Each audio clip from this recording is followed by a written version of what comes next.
Hi Vithal sir నమస్కారం. మనం చదువుకునేవాళ్ళం, తర్వాత చదువు కొనేవాళ్ళం. ఇప్పుడు వచ్చేటప్పటికి ఏంటో అదేదో ఒక్కసారి మీరు అడిగిన ప్రశ్న చాలా డెప్త్ ప్రశ్న. స్వతంత్ర భారతదేశంలో రాజ్యాంగము education for all, health for all అని ఇస్తుంది. కానీ ఇప్పుడు మీరు అడిగిన ప్రశ్నలో చదువుకునే వాళ్ళము మీ తరం, చదువు కొనుక్కునే వాళ్ళం మా తరం. ఇప్పుడు చదువుని బహిరంగంగా అమ్మడం అనేది ప్రజెంట్ చదువు అమ్ముకునేవాళ్ళు, అమ్మేవాళ్ళు, కొనేవాళ్ళు. ఇప్పుడు ఉదాహరణకి మన రాష్ట్రంలో తీసుకుంటే ఎల్కేజీ నుంచి ఇంటర్మీడియట్ వరకు 76 లక్షల మంది విద్యార్థులు ఉన్నారు గవర్నమెంట్ డేటా ప్రకారం. ఈ 76 లక్షల మందిలో ప్రభుత్వ స్కూల్స్ కి, ప్రభుత్వ కాలేజీలకు వెళ్లే వాళ్ళు 20% మాత్రం. 80% ప్రైవేట్ విద్య మీద ఆధారపడుతున్నారు. అంటే వాళ్ళు చదువు అమ్మడానికి రెడీగా ఉన్నారు, వీళ్ళు కొనుక్కోవడానికి రెడీగా ఉన్నారు. ఈ 50 లక్షల మంది విద్యార్థులు యావరేజ్ గా ఎల్కేజీ నుంచి యూనివర్సిటీ వరకు ₹1,00,000 ఫీజు వేసుకున్నా కూడా 50,000 కోట్ల రూపాయలు తల్లిదండ్రులు తమ సంపాదించిన దానిలో 50,000 కోట్లు ఈ ప్రైవేట్ మీద చదువు కొనుక్కోవడానికి అంగట్లో సరుకైంది, అమ్ముతున్నారు, వాళ్ళు కొనుక్కుంటున్నారు. అయితే ఇక్కడ డేటా తీసుకుంటే ఒకప్పుడు తెలంగాణ రాష్ట్రం ఏర్పడక ముందు దాదాపు 30,000 స్కూల్స్ ఉండే, ఇప్పుడు 27,000 స్కూల్స్ ఉన్నాయి. కేసీఆర్ గారు బంగారు తెలంగాణ అనే దానిలో స్కూల్స్ పెట్టాల్సింది బంద్ చేసిండు. రేవంత్ రెడ్డి గారు ఏం చేసిండు, నేను ప్రజాపాలన, మీ అందరికీ అది దొరల పాలన, ఇది ప్రజాపాలన అని చెప్పి నిన్నగాక మొన్న బెంగళూరులో హిందూ కాన్క్లేవ్ లో మాట్లాడుతూ ఈ 27,000 స్కూళ్ళు దండగా నేను 4,000 స్కూల్స్ పెడతా అంటున్నాడు. ఆయన ఏమంటుండే, ఒక్కొక్క స్కూల్ మీద 20 కోట్లు పెడతాడట. 4,000 స్కూల్స్ ఇంటి 20 కోట్లు అంటే 80,000 కోట్లు. ఈ 80,000 కోట్లు ఎక్కడి నుంచి తెస్తాడో చెప్పడు ఆయన. ఇంకో మనకి స్కూల్స్ బంద్ చేసే ప్రభుత్వాలు వద్దు, బడులు బంద్ చేస్తే ఈ సర్కార్ని బంద్ చేయాలి. ఇప్పుడు ఈయన బడులు బంద్ చేస్తుంటాడు కదా, మనం రేవంత్ రెడ్డి ఎమ్మెల్యే సీట్లు కూడా తగ్గియాలి. ఇప్పుడు ఈయన 28,000 నుంచి 4,000 స్కూల్స్ అంటుండు, నీ ఎమ్మెల్యే సీట్లు 65 నుంచి 5కు తీసుకొస్తాం. చాలా మంది టాయిలెట్ ఫెసిలిటీస్ లేక స్కూల్ బంద్ చేస్తున్నారు. ఖమ్మంలో సార్ నేను ఒక న్యూస్ పేపర్ లో చూసిన క్లిప్పింగ్ గుర్తొస్తుంది మీతో మాట్లాడుతుంటే. బస్ స్టాండ్ కి దగ్గరలో ఒక స్కూల్, ఒక పబ్లిక్ టాయిలెట్ దగ్గర ఇంటర్వెల్ టైంలో 60 మంది పిల్లలు క్యూలో నిలబడ్డారు. ఏంటి అంటే సంగతి ఇది, టాయిలెట్ లేదు. అదే విధంగా ఒక గవర్నమెంట్ జూనియర్ కాలేజ్ ఈ మధ్య సిద్దిపేటలోనో ఇక్కడో రోడ్డు దగ్గర ఒక టాయిలెట్ ఉంటే ఈ అమ్మాయిలంతా రోడ్డు మీద వరుసగా నిలబడుతున్నారు. కాలేజ్ టీనేజ్ లో ఉన్న అమ్మాయిలు. ఏం నాగరిక సమాజము, ఏం అభివృద్ధి చెందిన దేశం ఇది? మనం ఒకవైపు గొప్పగా $1 ట్రిలియన్ ఎకానమీ అని చెప్తున్నాం కదా, స్కూల్స్లలో బేసిక్ టాయిలెట్స్ లేవు, ఉన్న టాయిలెట్లు క్లీనింగ్ చేయడానికి స్కావెంజర్స్ లేరు. ఇంకా ఎక్కడి నుంచి మన దేశ భవిష్యత్తు నిర్మాణం అవుతుంది? దయచేసి రేవంత్ రెడ్డి గారు, మీరు ఆ 27,000 స్కూళ్లు బంద్ చేయాలనుకున్న ఆలోచన, 4,000 స్కూళ్లు పెట్టాలనుకునే ఆలోచన, మీ ప్రభుత్వం పడిపోయే అంత విప్లవం వస్తుంది. మీరు ఆలోచించండి. మీరు విద్యార్థులతోటి విద్యార్థుల భవిష్యత్తుతో పెట్టుకుంటే ప్రజలు రోడ్ల మీదకి వచ్చి తిరగబడతారు. ఇప్పుడు జెన్జీ కోరుకుంటుంది నాణ్యమైన విద్య, నైపుణ్యము, మాకు ఉపాధి కావాలని అడుగుతున్నారు, జీవనోపాధులు కావాలి. వాళ్ళందరూ కూడా గవర్నమెంట్ ఉద్యోగాలు అడగట్లేదు, ఉపాధి, మాకు ఉపాధి కావాలి. కాబట్టి దయచేసి యూత్ ఏమనుకుంటారో తెలుసుకోండి. విద్య అంటే కేవలం మీరు ఏదో సర్టిఫికేట్లు ఇవ్వడం కాదు, నైపుణ్యాలు ఇవ్వాలి. మీరు ఒకవైపు స్కిల్ డెవలప్మెంట్ అంటే ఒక యూనివర్సిటీ గురించి చెప్తున్నారు. ఇవాళ ఐటీఐని కొలాప్స్ చేసింది మీరే, పాలిటెక్నిక్ కొలాప్స్ చేసింది మీరే. ఇలా ప్లంబర్ కి డిమాండ్ ఉంది, కార్పెంటర్ కి డిమాండ్ ఉంది, ఆటోమొబైల్ మెకానిక్ కి డిమాండ్ ఉంది. మరి అలా ప్రతి యూనివర్సిటీలో 100 ఎకరాల భూములు ఉన్నాయి. మీరు ప్రతి యూనివర్సిటీలో, ప్రతి కాలేజీలో స్కిల్ సెంటర్ పెట్టొచ్చు కదా. ఒక స్కిల్ డెవలప్మెంట్ యూనివర్సిటీ అని చెప్పి రాష్ట్రం మొత్తంలో ఉన్న 4 కోట్ల మందికి ఒక యూనివర్సిటీ సరిపోతుంది. ఎందుకు చేయాలి? ఉస్మానియాలో పెట్టచ్చు, కాకతీయలో పెట్టచ్చు, ప్రతి స్కూల్లో పెట్టచ్చు కదా. యూనివర్సిటీ పెట్టాలనేటువంటి ఉద్దేశం ఎవరు వ్యతిరేకించట్లేదు. కానీ స్కిల్ డెవలప్మెంట్ సెంటర్ ప్రతి స్కూల్లో కూడా నాణ్యమైనటువంటిది, అంటే వాళ్ళకి జీవితంలో పనికొచ్చేటువంటి విద్యని సరైన పద్ధతిలో నేర్పించేటువంటి అవకాశం ఉంది. It's very sir. ఇప్పుడు ఇంకొకటి సార్, ఇప్పుడు అప్పర్ ప్రైమరీ స్కూల్ 8వ తరగతి వరకు 3 కిలోమీటర్ల రేడియస్ లో ఉండే అని విద్యా హక్కు చట్టం చెప్తుంది. చట్టానికి విరుద్ధంగా రాజ్యాంగం మీద ప్రమాణం చేసిన ముఖ్యమంత్రి గారు, నేను స్కూల్స్ తగ్గిస్తా, 23,000 స్కూల్స్ బంద్ చేస్తా అంటున్నాడు. బడులు బంద్ చేస్తే భారతదేశం భవిష్యత్తు ఏముంటుంది? ఈ రేవంత్ రెడ్డి గారు కూడా అదే గవర్నమెంట్ స్కూల్లో చదువుకున్నాడు, నేను కూడా అదే గవర్నమెంట్ స్కూల్లో చదువుకున్నా, మీరు గవర్నమెంట్ స్కూల్లో చదువుకున్నారు. ఈయన ఏం చెప్తున్నా అంటే, కొత్తగా ఈయనకి అనుకున్నట్టు గవర్నమెంట్ స్కూల్లో అట కులాల వారీగా, మతాల వారీగా చదువుకుంటున్నారట. ఏ కులం వల్ల ఆ కులం కేసీఆర్ చేసిందట. ఇప్పుడు రాకెట్ సైన్స్ ఈయన కనిపెట్టింది ఏంటంటే, అందరినీ కలిపి ఒకే దగ్గర ఇంటిగ్రేటెడ్ స్కూల్స్ పెడతా అంటుండు. ఇంటిగ్రేటెడ్ స్కూల్స్ ఎన్ని పెడతా అంటుండు ఆయన? నియోజకవర్గానికి ఒకటి పెడతా అంటుండు. నియోజకవర్గంలో దాదాపు 2 లక్షల మంది ప్రజలు ఉంటే దానిలో కనీసం 2,000 నుంచి 10,000 మంది విద్యార్థులు, యావరేజ్ గా 10,000 తక్కువ ఎక్కడ విద్యార్థులు ఉంటారు. ఎల్కేజీ నుంచి పీజీ వరకు ఒక్కో దగ్గర 20,000 కూడా ఉంటారు. అలాంటి దగ్గర ఒక్క స్కూల్ కి 200 కోట్లు ఖర్చు పెట్టి 20 ఎకరాల్లో పెడతారట. 200 కోట్లు ఇంటూ 119 అంటే అదొక 21,000 కోట్లు. ఈ 4,000 స్కూల్కి 80,000 కోట్లు. అంటే ఈ 1,00,000 కోట్లు ఎక్కడి నుంచి తెస్తుండో చెప్పాడు. Simple question, common sense. ఉన్న 27,000 స్కూల్స్ కి స్కూల్కి ₹1 పెడితే ఇంటర్నేషనల్ స్కూల్ లాగా తయారవుతుంది.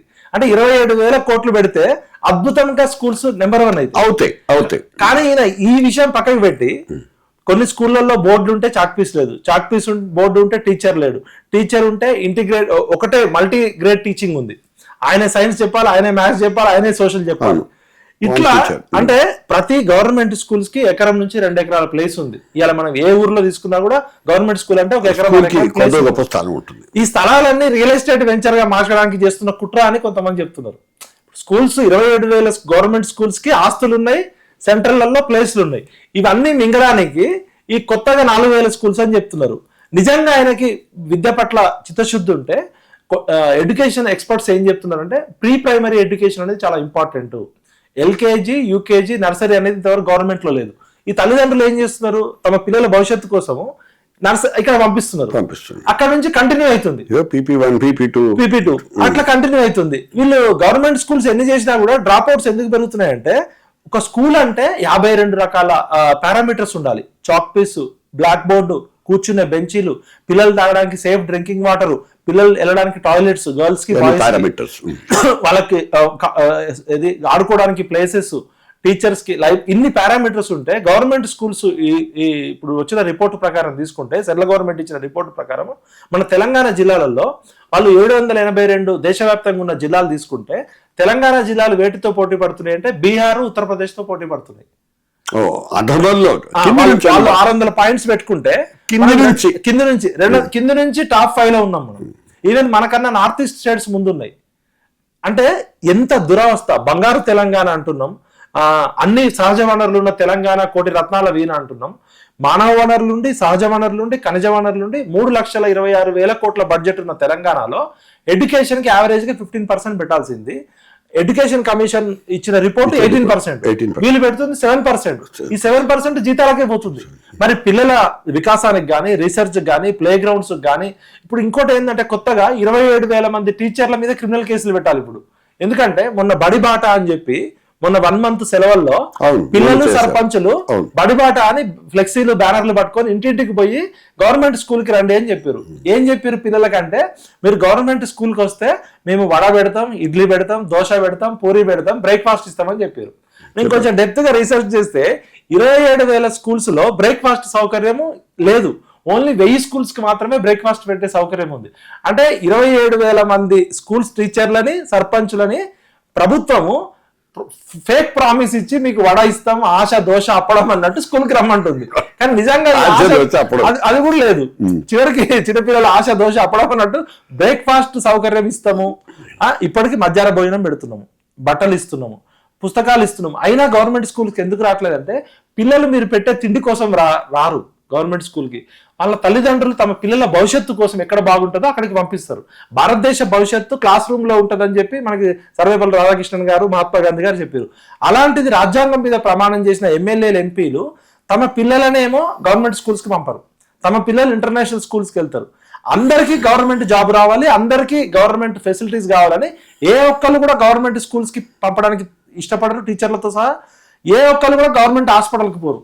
అంటే గవర్నమెంట్ స్కూల్స్ మనం పంపనప్పుడు మన పిల్లలేమో ఇంటర్నేషనల్ స్కూల్లో చదువుకోవాలి, సిబిఎస్ఈ స్కూల్లో చదువుకోవాలి, మోడల్ స్కూల్లో చదువుకోవాలి. మంది పిల్లలు మాత్రం అనాథల్లాగా మిగిలిపోవాలి. ఒకే స్కూల్లో ఒకే టీచర్ అన్ని సబ్జెక్టులు చెప్పాలి. చెట్టు కింద 5,000 స్కూల్స్ ఉన్నాయి sir, single teacher schools. 5,000 school.